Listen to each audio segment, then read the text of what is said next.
Praise లాడండి. అందరూ బాగున్నారు కదా. వాక్యంలోకి వెళ్లే ముందు చిన్న ప్రార్థన చేసుకుందాం. స్తోత్రం స్తోత్రం సర్వోన్నతుల సర్వశక్తిమంతుల కృపామయడానికి లెక్కలేని స్తోత్రాలు నేను ప్రభ వినుట ద్వారా విశ్వాసం కలుగుటకు సహాయం చే ప్రభ, మారు మనసు దయచే ప్రభ, రక్షణ భాగ్యం దయచే ప్రభ, విరిగి నలిగిన హృదయంలో దయచేయమని అడుగుతున్నాం ప్రభ. నిజమైన రక్షకుడు యేసుక్రీస్తుని మెరుగుటకు సహాయం చే ప్రభ. బుధవారం రోజున ప్రభ మమ్మల్ని ప్రభ సురక్షితంగా ఉంచినందుకు నీకు స్తోత్రాలు నేను ప్రభ. ఈరోజు నుంచి ప్రభ నేను ప్రభ బుధవారం ప్రార్థనలు ప్రభ, ఉపవాస ప్రార్థనలు జరుగుటకు సహాయం చే ప్రభ. ఉపవాసం ఉన్న ప్రతి ఒక్క బిడకి ప్రభ సఫలతను దయచేయమని అడుగుచున్నాను ప్రభ.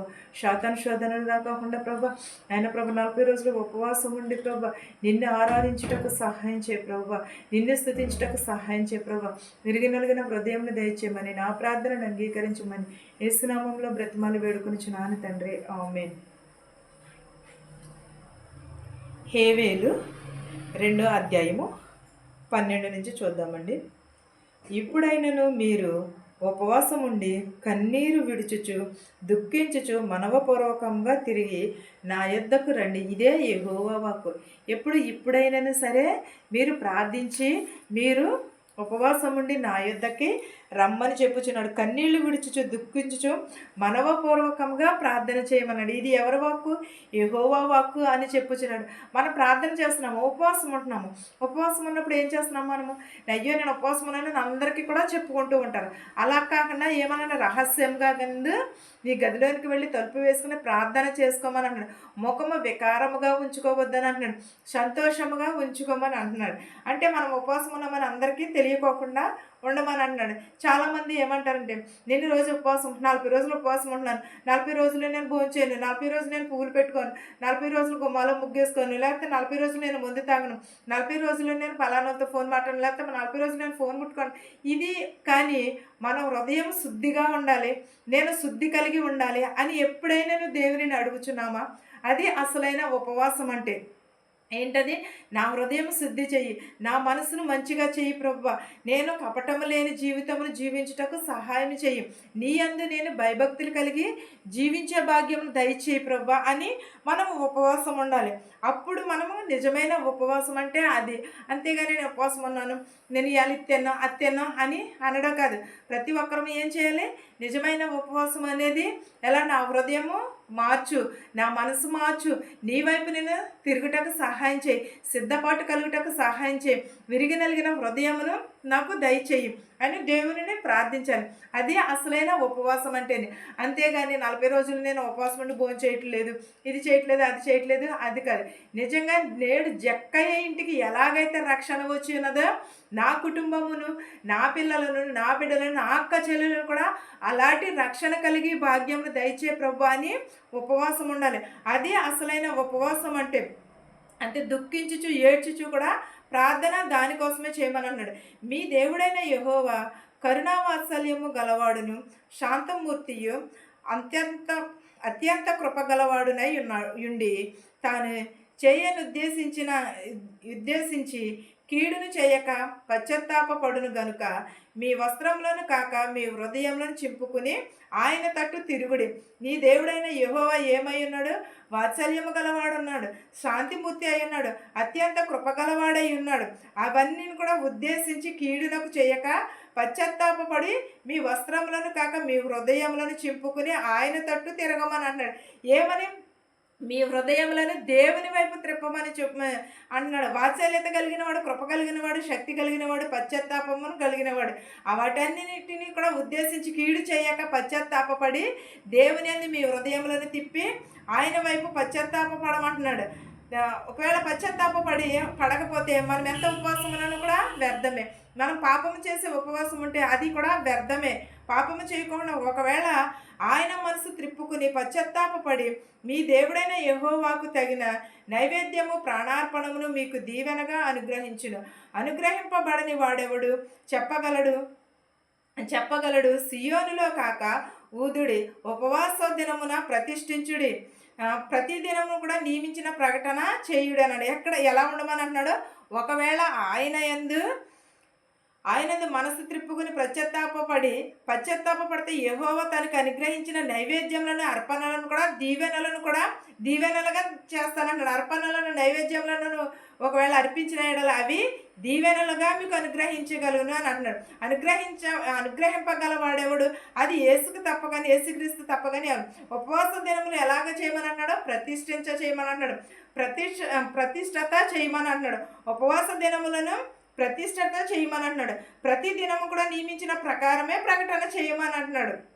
జనులు సంతోషించేంతగా వారు చేయమని చెప్పుచున్నారు. మనము ఉపవాసం ఉన్నప్పుడు ఎలా చేయాలంటే, మనం ఈ 40 రోజులు ఉపవాసం ఉంటాము. ఉపవాసం ఉండి దేవుని యందు మనము ఎలా హేబేలు 1:14 చూద్దామండి. ఉపవాస దినమున ప్రతిష్ఠించుడి, ప్రతి దినము ఏర్పరచుడి, యెహోవాను బతిమాలుకునుటకై పెద్దల దేశంలో జనులందరినీ కూడా మీ దేవుడైన యెహోవా మందిరంలో సమకూర్చుడి అని అంటున్నాడు. ఆహా, ఇది యెహోవా దినమనే అని అంటున్నాడు. అంటే మనం ఎలా మనం ఉపవాసం ఉన్నప్పుడు దేవుని దినముగా మనం ఆ రోజున పని చేయకోకుండా విశ్రాంతి తీసుకోవడం అంటే దేవుని సన్నిధిలోకి వెళ్ళి విశ్రాంతి తీసుకోమని అంటే ఏమంటారంటే నిద్రపోతూ ఉంటారు. అది చాలామంది కూడా విశ్రాంతి అనుకుంటారు. కానీ కాదు, ఇక్కడ ఏమన్నాడు? దేవునికి ప్రతిష్ఠ చేయమని అంటున్నాడు. దేవుని అందే ఉండమని అన్నాడు. వాక్యం చదువుకోండి, ప్రార్థన చేసిన ఉపవాసం ఉన్నప్పుడు ప్రతిదిన కూడా వాక్యం అందునే ఉండమన్నాడు. ప్రతి నిమిషమును కూడా వాక్యం ఏమైనది? దీపమై ఉన్నది, మన పాదములకు అది వెలుగై ఉన్నది కనుక ఆయన ఏమని అంటున్నాడంటే ప్రార్థన చేయం, దేవునికి ప్రతిష్టత చేయమని అంటున్నాడు. దేవునికి ఉపవాసమున దినమున దేవునికి ప్రతిష్టత చేయమని అన్నాడు. మీ అపరాధముల చేతను పాపముల చేతను కూడా మీరు చచ్చిన వారై ఉండిన గనుక ఆయన మిమ్ములను క్రీస్తుతో కూడా బ్రతికించును. ఎలాగ బ్రతికించారు? మనలని, మన పాపములను మన అపరాధములను కూడా చేత మనలను చచ్చిన వారమై ఉంటే ఆయన మనలను క్రీస్తుతో కూడా నడిపిస్తానన్నాడు, బ్రతికిస్తానన్నాడు. నీవు ఉపవాసం ఉన్నప్పుడు దొంగిలిస్తారు. నీ సమయమును సాతాను వచ్చి దొంగిలించడానికి ఆయన అపవాది విధులుగా ప్రయత్నించవచ్చు. అపవాది అనేక విధములుగా ప్రయత్నిస్తాడు. అప్పుడు లేని రోగాలను, లేని సమస్యలను కలుగచేస్తాడు. నీ పరిశుద్ధతను పాడు చేయటానికే సాతాను ఏం చేస్తుందంటే వస్తుంది. పరిశుద్ధతను పాడు చేయటానికి సాతాను వచ్చి ఏం చేస్తుందంటే, నువ్వు ఉపవాసం ఉంటే లేని రోగాన్ని, లేని నేర్చాన్ని, లేని సమస్యని తీసుకొచ్చి చూపిస్తూ ఉంటుంది.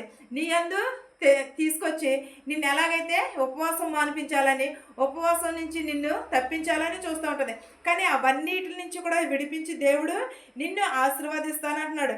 నీకు ఎన్ని సమస్యలు వచ్చినా సరే నీ పరిశుద్ధతను పాడు చేయడానికి ప్రయత్నిస్తుంది సాతాను. కానీ దేవుడి పైన మాత్రమే విశ్వాసం ఉంచి ప్రార్థించు. నీ ఉపవాసం ఉండి ప్రార్థనలో యేసయ్య నీకు తోడుంటాడు, నిన్ను దీవిస్తాడు. ఎంతోమంది ప్రవక్తలు, సేవకులు ఆశీర్వాదములు పొందుకున్నారు. ఎప్పుడు? ఉపవాసం ఉండి ప్రార్థన చేసినప్పుడు. 40 రోజులు ఉపవాసం ఉంటున్నావు. 40 రోజులు ఉపవాసం ఉన్నప్పుడు ఏం చేస్తావు? ఉపవాస ప్రార్థన చేస్తున్నప్పుడు నీ కుటుంబం కోసం చేస్తావు, లేకపోతే నీ పిల్లల కోసం చేస్తావు, లేకపోతే దేవుని యందు నీ బిడ్డలు ఎదగాలని, లేకపోతే దేవునికి లోబడి ఉండాలని నీవు ప్రార్థన చేస్తూ ఉంటాడు. కానీ దేవుడు ఎప్పుడు కూడా దీవిస్తూ ఉంటాడు. నీ విశ్వాసమును బట్టి నిన్ను దీవిస్తూ ఉంటాడు. నీ కుటుంబమును కానీ నిన్ను కానీ దేవుడు ఎప్పుడు కూడా దీవిస్తూనే ఉంటాడు. ఎందుకంటే ఉపవాస ప్రార్థనలో అనేకమైన శక్తి ఉన్నది. అనేకమైన మేళ్లను పొందుకున్న వాళ్ళు ఉన్నారు. యాకోబు కానీ, దానియేలు కానీ, ఇంకా పేతురు కానీ, లాజరు కానీ, వీళ్ళందరూ కూడా ఏం చేశారు? ఉపవాస ప్రార్థన చేసిన హన్నా కానీ, అన్ని ఎస్తేరు కానీ, వీళ్ళందరూ కూడా ఉపవాస ప్రార్థనలు చేసే మేళ్లను పొందుకునేన్నారు. దేవుడు వాళ్ళని అనేకమైన ఆశీర్వాదములు, సొలొమోను రాజు కానీ ప్రతి ఒక్కరూ కూడా దేవుని యందు ఉపవాసం ఉండి విశ్వాసం ఉండి వాళ్ళు అనేకమైన మేళ్లను పొందుకున్నారు. వారికి దేవుడు తోడైనాడు. సాతాను వచ్చింది, సాతాను వాళ్ళని శోధించింది. అయినా సరే సాతానుకు లొంగకుండా విశ్వాసంతో దేవుని యందు లొంగి ఉన్నారు కాబట్టి వారు అనేకమైన ఆశీర్వాదములు పొందుకునే ఉన్నారు. నీవును నేను కూడా ఈ 40 రోజులు ఉపవాసం ఉండి ప్రతి ఒక్కరము కూడా ఆశీర్వాదములు పొందుకోవాలని నా ప్రార్థన, నా వాక్యము మీకును మాకును మనందరికీ తోడై ఉండును గాక. ఆమేన్. ప్రార్థించుకుందాం. స్తోత్రం స్తోత్రం సర్వోన్నతుడ సర్వశక్తిమంతుడ కృపమయడానికి లెక్కలేని స్తోత్రాలు నాయన. గడిచిన ప్రభా పగలంతా కాచి కాపాడు, రాత్రికాలంతా కాచి కాపాడు, ఉదయకాల సమయంలో నిలబెట్టినది నీకు స్తోత్రాలు నాయన. ప్రభా మా శత్రువులు మిత్రులు దీవించినాను ప్రభా. ఎవరెవరైతే ఈ వాహనం నడుచుకున్నారు ప్రభా, వారి వాహనం చూస్తే వారి గృహాలకు చేర్చమని అడుగుతున్నాం ప్రభా. ఎవరెవరైతే ప్రభా చేతి పనులను చేర్చున్నారు వారి చేతి పనులను దీవించి ఆశీర్వదించమని అడుగుతున్నాం ప్రభా. ధనికులనేమి పేదలనేమి దీవించిన ఆయన ప్రభ, వృద్ధాప్యంలో ఉన్నవారు, నడు వయసులో ఉన్నవారు ప్రభ, ఉపవాసం ఉంటున్న ప్రతి ఒక్క బిడ్డని ప్రభ పేరు పేరు చొప్పున దీవించి ప్రభ, సాతాను శోధనకు త్రొట్టిల్లుకోకుండా ప్రభ, నీ వైపు చూసి నీ విశ్వాసము కలిగి ఉండేటకు సహాయం చేయ ప్రభ. ఇతర దేశాల్లో ఉన్నవారిని కానీ ప్రభ, మెడికల్ గురించిన వారు ప్రతి ఒక్క బిడ్డని దీవించి ఆశీర్వదించిన నాయన ప్రభ, ప్రతి ఒక్కరిని ప్రభ పేరు పేరు చెప్పున దీవించి ప్రభ, మా దేశాలని మా సంఘాలను దీవించి నాయన ప్రభ, నా కుటుంబమును కూడా జ్ఞాపకం చేసుకోమని అడుగుతున్నాను నాయన ప్రభ. ప్రతి ఒక్కరిని ప్రభ రక్షణ భాగ్యము దయచేయమని నా ప్రార్థనను అంగీకరించమని యేసునామములో బ్రతిమాలి వేడుకునిచున్నాను తండ్రి, ఆమేన్.